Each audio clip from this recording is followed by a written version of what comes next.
Selanjutnya, sambutan dan arahan dari Direktur Jenderal Kesehatan Masyarakat Kementerian Kesehatan Republik Indonesia kepada Ibu Dr. Maria Endang Sumiwi MPH, disilakan. Pagi-pagi ke bandara sudah ramai. Mendarat di Pekanbaru terasa sejuk dan damai. Kita melakukan launching ILP di Kota Dumai. Mari kita perkuat layanan primer beramai-ramai. Pikirnya lama itu. Yang saya hormati Bapak Sekda mewakili Bapak Wali Kota. Yang saya hormati Bapak Kepala Dinas Kesehatan Provinsi mewakili Bapak Gubernur. Yang saya hormati Bapak Kepala Dinas Kesehatan Kota Dumai, Ibu Ketua Tim Penggerak PKK Kota Dumai, juga Ibu Kabidkesmas Provinsi Riau. Dan juga Bapak Ibu Kepala Puskesmas, Bapak Ibu Camat, Forkompinda, dan yang saya sayangi, para kader Posyandu. Ada yel-yelnya nih kader Posyandu kemarin waktu kita jambore tahun lalu ya. Kader terampil, masyarakat sehat. Kita coba ya. Kader terampil, kader terampil. Terima kasih, kita kasih tepuk tangan untuk para kader kita. Dan juga pertama-tama saya ucapkan terima kasih Bapak atas seluruh penyambutan yang luar biasa. Anak-anak kita yang dari PAUD dan juga TK menunjukkan semangat kita untuk memperkuat pelayanan kesehatan primer. Tadi Bapak Sekda sudah menyebutkan seluruh transformasinya lengkap. Jadi saya nggak perlu menyebutkan lagi. Jadi Bapak Ibu, setelah COVID itu kita melihat layanan kesehatan kita cukup kewalahan. Kewalahan bukan hanya menangani COVID, tapi juga layanan rutin kita kolaps. Jadi imunisasi kita berhenti, pelayanan ibu hamil juga berhenti, sehingga sekarang kita panen KLB. Ada polio, ada difteri, ada macam-macam. Jadi PR nomor 1 kita menyadari pelayanan kesehatan kita harus lebih kuat. Jadi itu tadi, lalu ada 6 transformasi dari primer, rujukan, SDM, ketahanan, pembiayaan sampai dengan teknologi. Nah, tapi kita punya PR kedua. PR kedua itu kita diberkati bahwa kita mendapat bonus demografinya itu sekarang. Negara-negara lain bonus demografinya udah berlalu. Jepang sudah berlalu, sekarang lansia banyak. Argentina, Amerika Latin sudah berlalu, sekarang lansia banyak. Nah, kita sekarang berada di permulaan bonus demografi. Sudah mulai nanti puncaknya di 2030 dan seterusnya setelah 2045 nanti kita mulai banyak lansia. Nah, karena itu pesannya Pak Presiden adalah kita harus mencapai Indonesia emas. Karena kalau tidak, ini setiap negara hanya mengalami satu kali. Bonus demografi lewat, ini angkatan kerja bonus demografi itu yang muda itu lebih banyak daripada yang tua dan yang kecil. Sehingga ini adalah masa di mana suatu negara itu paling produktif. Jadi kita bisa menggunakan ini atau kita bisa melewatkan ini. Beberapa negara lewat, Amerika Latin nggak bisa lewat ke negara maju. Mereka berada di negara pendapatan menengah itu sampai 30 tahun, nggak lompat-lompat. Nah, sekarang kita sangat berambisi, pemerintah kita sangat berambisi, supaya kita bisa lompat menjadi negara maju. Lompat itu artinya pendapatannya kira-kira rata-rata 15 juta per bulan. Nah, ini yang kaum muda kita harus semangat, belajar sampai pintar, tapi sebelum itu harus sehat. Karena kalau nggak sehat, nanti seperti Pak Kadis sampaikan pernah di rumah sakit, sudah sehat, sudah penghasilan 15 juta, tapi harus cuci darah 2 minggu sekali. Bahkan ada yang seminggu 2 kali. Jadi nanti membebani keluarga, uang yang tadinya harusnya untuk kita seluruh negara bisa maju, tapi menjadi tidak produktif. Nah, karena itu kita punya tugas. Tugasnya persis seperti yang disampaikan Pak Kadis. Gimana supaya orang-orang nggak usah sampai rumah sakit. Selama ini mungkin yang kita kerjakan rumah sakit harus bisa, karena kita selalu melihat penderitaan ya. waktu orang sudah stroke, waktu sudah gagal jantung, waktu sudah gagal ginjal, kok rumah sakit kita nggak bisa melayani. Nah sekarang rumah sakit sudah mulai bagus-bagus, tapi PR yang kedua, jangan sampai gagal ginjal. Jadi kita harus menjaga tetap sehat. Nah lalu kita berpikir, gimana ini cara menjaga tetap sehat? Puskesmas kita cuma 10.000. Sama seperti Thailand. Thailand itu indikator kesehatannya jauh lebih bagus. Juga puskesmasnya 10.000. Tapi penduduk Thailand berapa? 70 juta. Penduduk kita 280 juta. Jadi beban puskesmas kita itu 4 kalinya beban puskesmas di Thailand untuk menjaga masyarakatnya tetap sehat. Jadi nggak mungkin puskesmas itu ketemu sama seluruh masyarakat karena terlalu banyak untuk dijaga tetap sehat. Sehingga kita lalu berpikir, kalau begitu apa sarana yang bisa menjangkau seluruh masyarakat? Pak Menkes beliau pernah menjadi Direktur Utama Bank Mandiri. Lalu beliau sampaikan, ini kenapa kok yang punya tabungan itu kok nggak semua masyarakat? Nah ternyata kalau kantor cabangnya sedikit, nggak mungkin menjangkau seluruh masyarakat. Lalu kita lihat apa yang menjangkau seluruh masyarakat. Ternyata Indomie dan rokok itu menjangkau seluruh masyarakat Indonesia, kalah kita karena kita tidak menjangkau seluruh masyarakat. Nah kuncinya di mana? Ternyata warung-warung itu jumlahnya 300.000 sampai 500.000 di seluruh Indonesia. Nah kita berpikir apa yang jumlahnya 300.000? Ternyata kita punya, yaitu posyandu. Jadi posyandu kita ini Bapak Ibu jumlahnya 300.000 di seluruh Indonesia. Kalau kita perkuat, maka kita akan bisa menjangkau seluruh masyarakat Indonesia. Kenapa harus dijangkau? Karena harus dipertahankan supaya tetap sehat. Jadi pada saat lahir, kebanyakan sehat balita-balita kita. Ada beberapa yang lahirnya prematur, lahirnya beratnya kurang dari 2.500, kemudian panjang badan kurang dari 48 cm. Ini beberapa persen tetap harus kita jaga, tapi sebagian besar lahirnya sehat. Tapi setelah sehat, kenapa bisa jadi gagal ginjal? Padahal dia sudah sehat waktu lahir. Nah ini yang harus kita jaga. Makanya integrasi layanan primer nomor 1 adalah mengubah pendekatan program menjadi pendekatan siklus hidup. Kenapa kita berubah ke siklus hidup? Supaya bisa kita ikutin masyarakat kita. Waktu hamil harus sehat, waktu lahir harus sehat. Sehatnya apa kalau lahir? Kalau hamil sehatnya apa? Nggak boleh kek, nggak boleh anemia.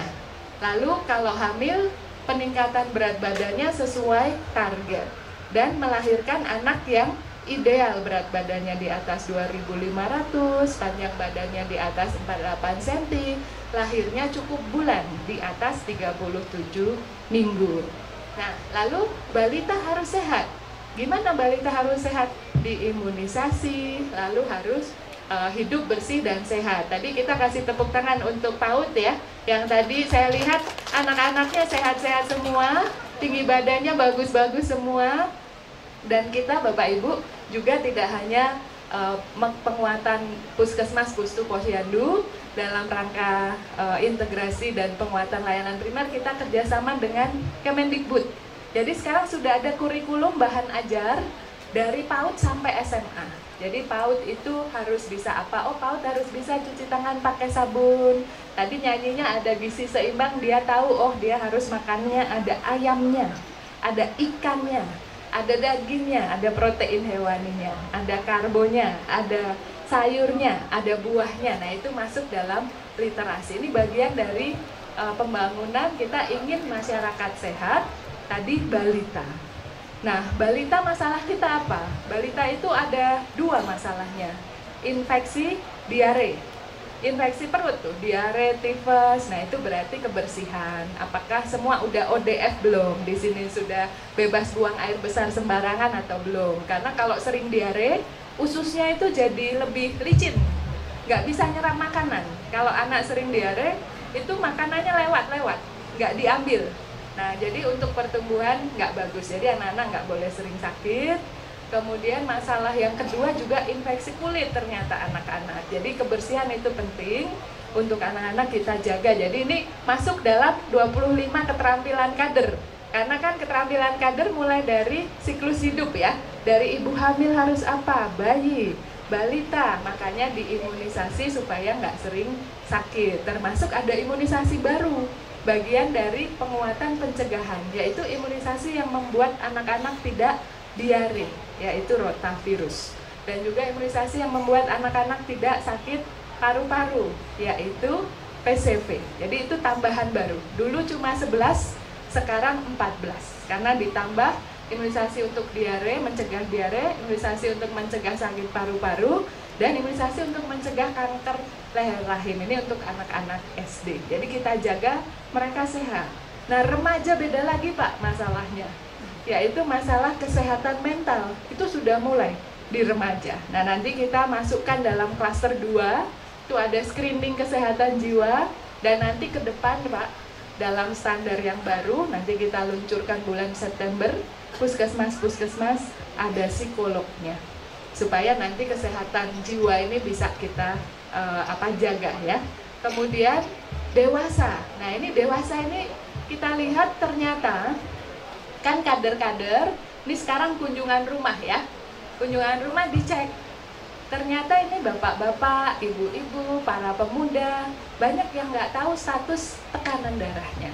Banyak yang nggak tahu status gula darahnya. Padahal ini yang nanti menyebabkan gagal ginjal, menyebabkan jantung, menyebabkan stroke. Jadi itu kita cek juga.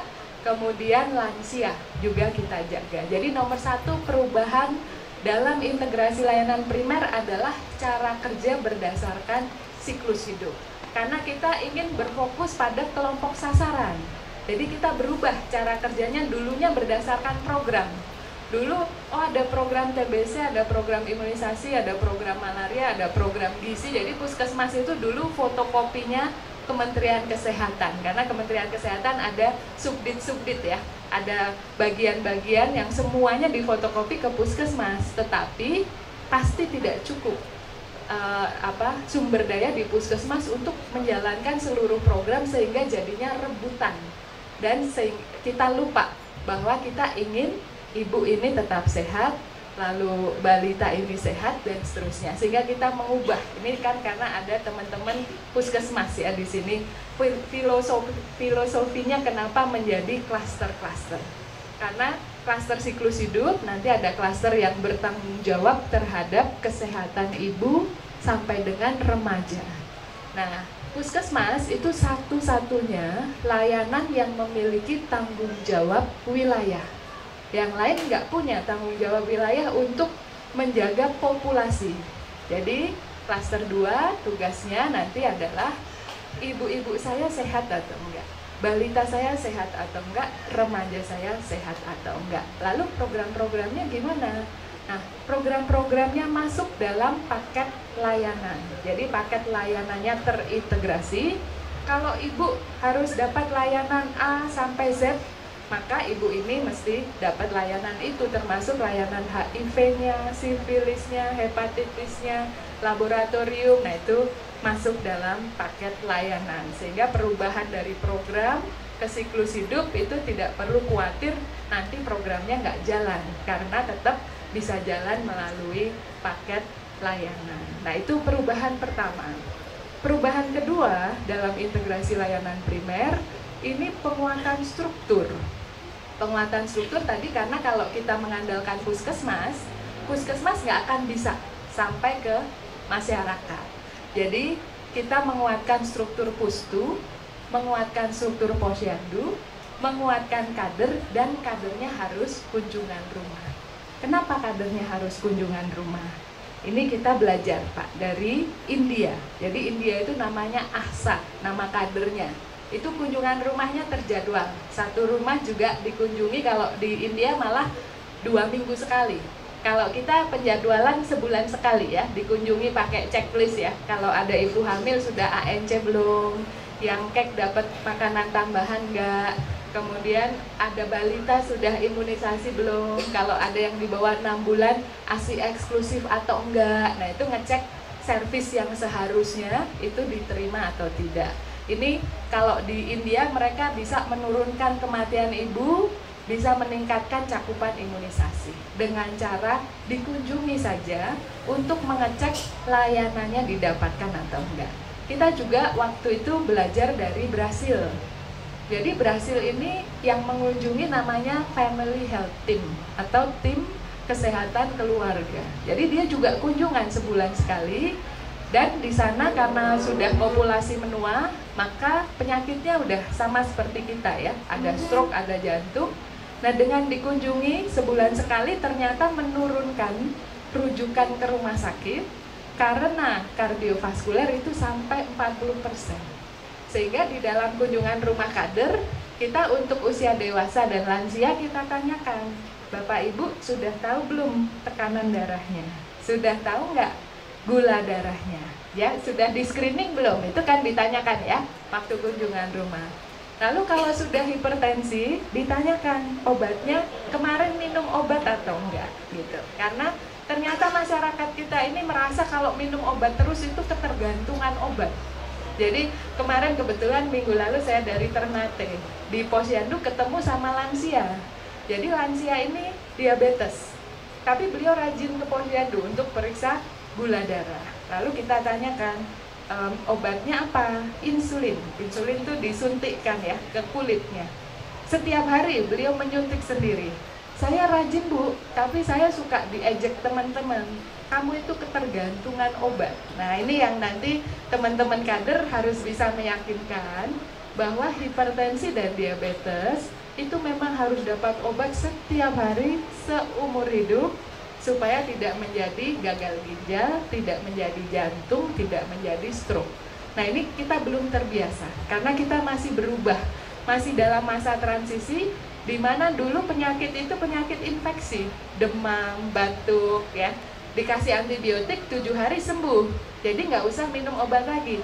Nah sekarang penyakit kita beda, penyakit kita yang nomor 1 menimbulkan kematian namanya stroke. Nah ini karena hipertensi, karena gula darah yang tidak terkendali. Nah di sini harus minum obatnya tiap hari seumur hidup. Nah itu dikira, wah ini obatnya nggak mempan nih, karena saya harus minum obatnya tiap hari seumur hidup gitu. Padahal itu untuk mencegah supaya nanti nggak jadi stroke, nggak jadi jantung. Nah ini komunikasi semacam ini nanti para kader waktu kunjungan rumah sudah ada bukunya ya, buku untuk panduan percakapan kader. Jadi ini supaya kita jaga, supaya masyarakat kita tidak sampai stroke, tidak harus ke rumah sakit. Jadi ini penguatan struktur. Struktur yang kedua yang penting juga. Jadi tadi itu kader, lalu ada struktur posyandu.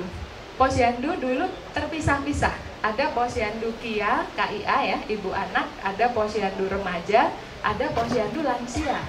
Yang dewasa ini nggak diurusin.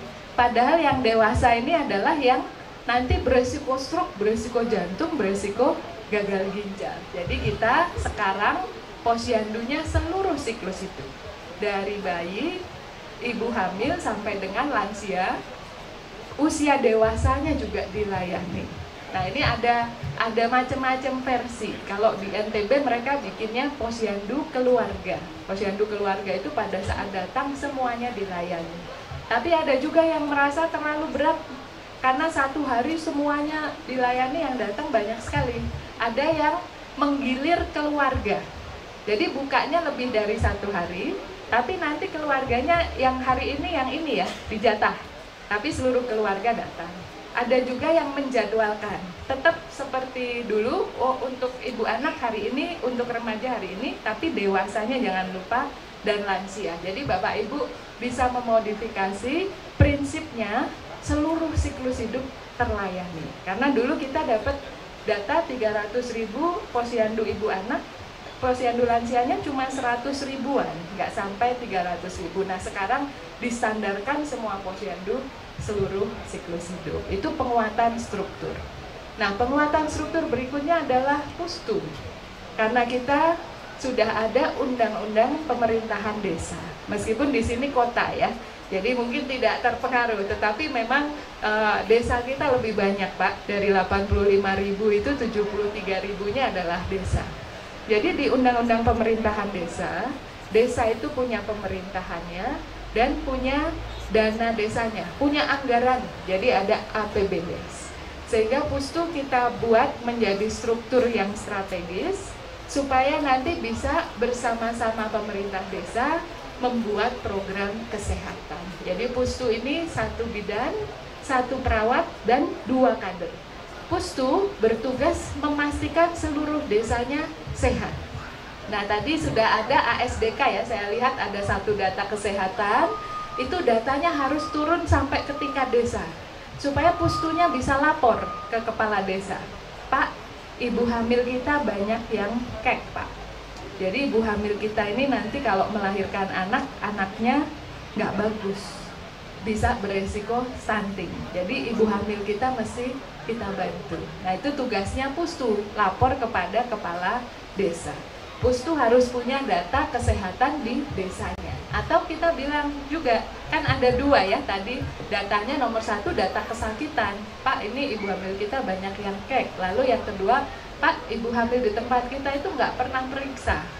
Karena ibu hamil kan harus periksa 6 kali ya, dan 2 kali di USG, di Puskesmas sudah ada USG. Jadi tugasnya Pustu mengevaluasi status kesehatan masyarakat desa bersama dengan kader-kader Posyandu. Jadi kader kalau udah keliling, minggu pertama ada evaluasi di Pustu. Jadi Pustu melakukan evaluasi mingguan bersama kader-kader Posyandu. Waktu keliling kemarin apa masalah-masalahnya, tapi juga sambil melihat dashboard status kesehatan wilayah desa. Nah, nanti ke depan Bapak Ibu, Pustu akan menjadi pusat untuk promotif preventif di desa. Kita sedang akan mempilotkan kembali, ada 1 yaitu program untuk lansia dalam ILP. Itu nanti Pustu tugasnya, kan Pustu kalau dalam konsep kita pelayanan 3 jam aja, sampai jam 11. Sesudah itu urusannya masyarakat. Mau ngumpulin lansia, kalau di Amerika lansia itu ada activity director. Activity director tuh bikin jadwal kegiatan lansia. Oh lansia minggu ini piknik, itu ada tuh, piknik lansia kemana. Lalu oh lansia minggu ini main lempar-lemparan bola. Oh lansia minggu ini dikasih tugas matematika, ada juga Pak, meskipun sederhana 1 tambah 2 dan seterusnya, supaya menjaga mereka nggak demensia. Karena kita itu secara alamiah akan mengalami kepikunan, tapi kepikunan itu bisa kita hambat. Nah caranya lansia harus berkegiatan. Nah itu kalau di Amerika ada sertifikatnya Pak, Activity Director certification-nya itu ada, karena ada dosis-dosis kegiatan lansia. Nah itu nanti kita coba Pustu menjadi pusat untuk memikirkan gimana supaya masyarakat di desa saya sehat dari ibu hamil sampai dengan lansia.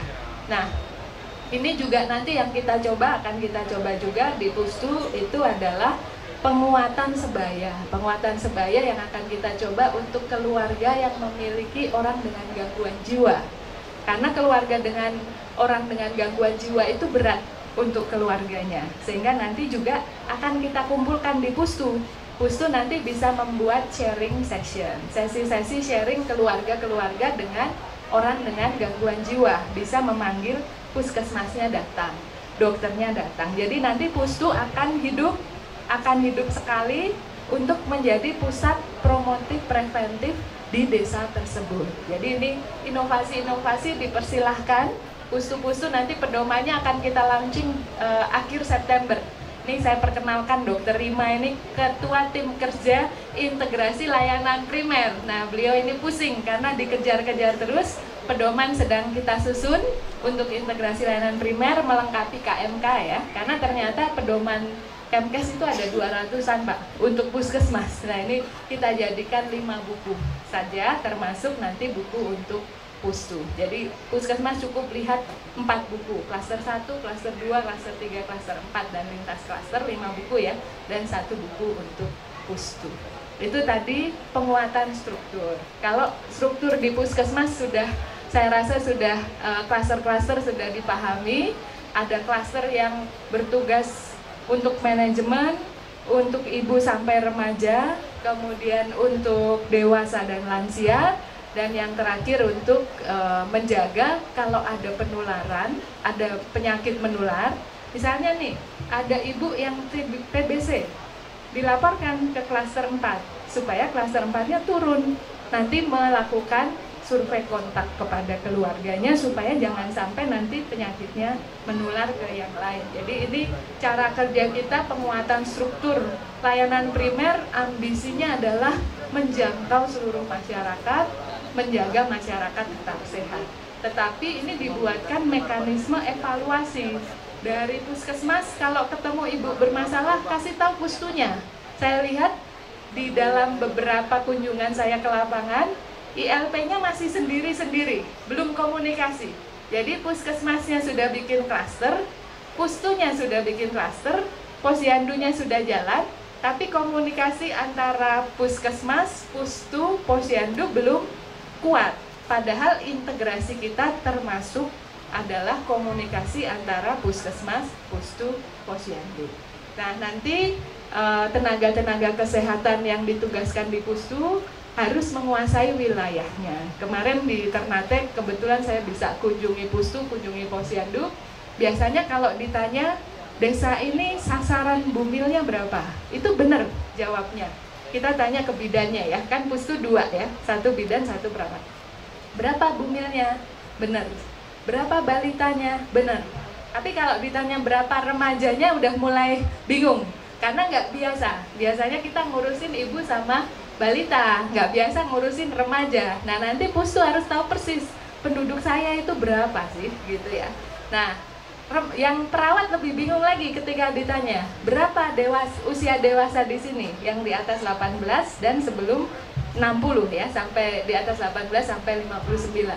Juga nggak bisa jawab berapa ya. Lalu yang lansia berapa? Nah, itu juga bingung. Jadi kita belum terbiasa memikirkan populasi. Kita terbiasa melakukan layanan. Oh, kalau ada yang hipertensi obatnya ini. Oh, kalau ada yang TBC obatnya ini. Tapi kita nggak biasa mikirin, oh, populasi saya harus sehat. Populasi saya harus dapat layanan. Semuanya harus di screening. Nah, itu sekarang kita berubah. Caranya nanti pustu-pustu penguatannya di situ. Lalu kalau ada masalah, pustunya harus ngomong sama puskesmas. Puskesmasnya harus tanya pustu. Nanti puskesmasnya menilai kinerja pustu. Jadi, oh, pustu di sini, desa ini, bumilnya periksa nggak? Balitanya diimunisasi nggak? Nah, itu nanti tanggung jawab dari pustu supaya bisa masuk ke dalam musrenbang desa.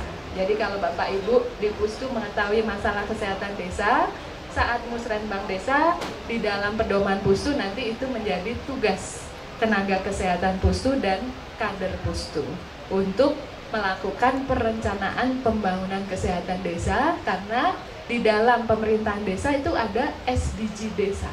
Jadi SDG desa yang ketiga adalah mewujudkan desa yang sehat. Nah, ini kita mencoba supaya arsitektur dari layanan kesehatan kita itu klop dengan struktur-struktur administrasi pemerintahan, supaya kita tidak kehilangan kesempatan. Karena kami lihat dana desa uangnya cukup banyak untuk kesehatan, tapi pemerintah desanya bingung mau menggunakan untuk apa. Nah, ini nanti bersama dengan petugas pustu. Dan yang terakhir, di dalam integrasi layanan primer itu ada pengawasan wilayah setempat atau pemantauan wilayah setempat. Bapak Ibu yang tugas di puskesmas sudah biasa ada UCI desa. UCI desa itu Universal Coverage of Immunization ya. Imunisasi desa itu sudah mencapai 90% belum, itu namanya UCI desa. Nah, nanti ini menjadi semua, nggak hanya imunisasi, nggak hanya ibu, nggak hanya KIA, yang di PWS kan semuanya, ibunya, balitanya, remajanya, dewasanya, itu kita PWS kan. Jadi ini arah kita ke depan Bapak Ibu untuk memperkuat pelayanan kesehatan primer kita. Di beberapa tempat saya sudah melihat hal-hal yang menarik nih. Jadi ini kebetulan karena baru dari Ternate di puskesmas, ketemu ibu-ibu yang baru masuk di screening. Terus saya tanya, nah Ibu diceritakan ya, Ibu ini sebetulnya mau mengakses layanan KB aja.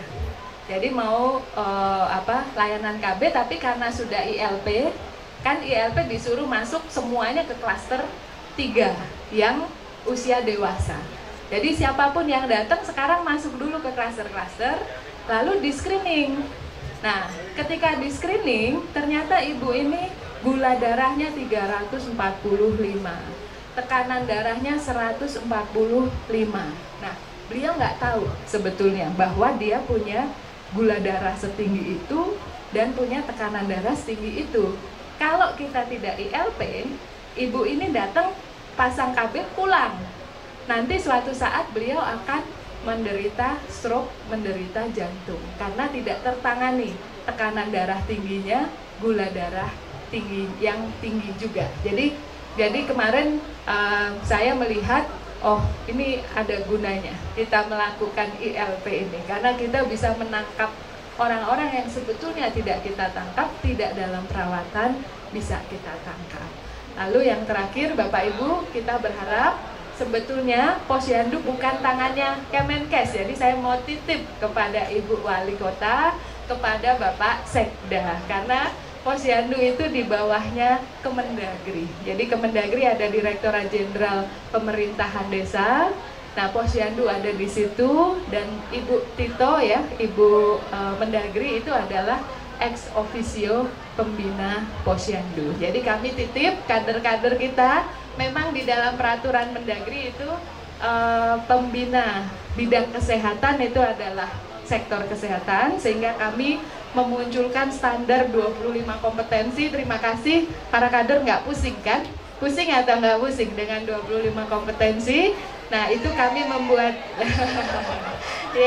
kami membuat standarnya. Mohon nanti Posyandunya, insentif kadernya itu menjadi dukungan dari pemerintah daerah, dari Pak Sekda, kami harapkan juga dari Ibu Wali Kota, karena tugasnya cukup banyak. Kita ingin setiap keluarga itu dikunjungi sebulan sekali, dicek sudah dapat layanannya belum, mendapatkan meminum obat dengan baik atau tidak, dan apakah ada tanda bahaya. Jadi ini adalah permulaan Bapak Ibu. ILP akan berkembang, jadi siap-siap nanti berkembang dengan integrasi dengan sekolah, dan akan berkembang dengan integrasi dengan tempat kerja. Karena ternyata 70 juta, kalau masyarakat kita 280 juta, 70 jutanya di sekolah, 135 jutanya di tempat kerja. Jadi kita sedang mengembangkan integrasi lanjutan, meskipun sudah ada UKS dan UKK. Nah, nanti kita perkuat kembali integrasi dengan sekolah dan integrasi dengan tempat kerja. Harapan kita adalah kita nanti bisa kesehatan ini, kalau sering ketemu sama kader, lalu Bapak Ibu di rumah itu memikirkan kesehatan. Kalau enggak nanti mungkin enggak terpikirkan ya kesehatan, tapi kalau dikunjungi, oh iya ya, aku tekanan darahnya segini, oh iya ya, gitu. Jadi ingat. Jadi ini harapan kita semua adalah untuk mewujudkan cita-cita kita. Kita adalah pengemban tanggung jawab yang cukup berat untuk generasi berikutnya. Kalau kita tidak bekerja cukup keras, kita akan kehilangan kesempatan untuk anak-anak cucu kita. Jadi Pak Menkes selalu dikritik, karena Pak Menkes ini kerja keras sekali, kami juga harus lari-lari. Dikritik, Pak, work life balance dong Pak, work life balance. Nah, beliau bilang kita work life balance kalau udah bisa mengejar negara maju. Jadi kita sekarang tugasnya adalah lari-lari semuanya. Jadi Bapak Ibu semangat, kami di pusat sangat semangat menjalankan transformasi. Dan Bapak Ibu juga lihat transformasinya bukan hanya di primer, rumah sakit juga melakukan perbaikan. Saya datang ke Balikpapan kemarin sudah bisa bedah jantung terbuka. Saya rasa nanti di sini juga pasti bisa, Riau, Sulawesi juga sudah bisa transplantasi ginjal. Jadi Bapak Menkes mengarahkan semua rumah sakit milik Kementerian Kesehatan melakukan pembinaan, pendampingan supaya semua rumah sakit provinsi bisa memberikan pelayanan-pelayanan seperti di negara maju. Jadi kita bersemangat semua. Kami harap Sekda, Pak Sekda, Ibu Wali Kota menyampaikan kepada Bapak Wali rasa terima kasih kami bahwa di sini ada khidmat kesehatan. Jadi ada pembangunan kesehatan yang bersemangat. Kami juga bersemangat untuk mendukung seluruh provinsi dan kabupaten kota menjalankan transformasi kesehatan ini karena kita ingin anak cucu kita bisa menikmati hidup di negara maju. Itu yang kita harapkan Bapak Ibu. Sayangnya cuma bisa mikir satu pantun. Pantun yang kedua belum terpikirkan. Tapi saya lihat Pak Kadis nggak pantun, jadi saya boleh satu pantun ya. Terima kasih Bapak Ibu. Terima kasih juga atas sambutannya. Kita bersama-sama berjalan untuk memperkuat pelayanan kesehatan primer agar masyarakat kita sehat, negara kita maju. Terima kasih. Wassalamualaikum warahmatullahi wabarakatuh.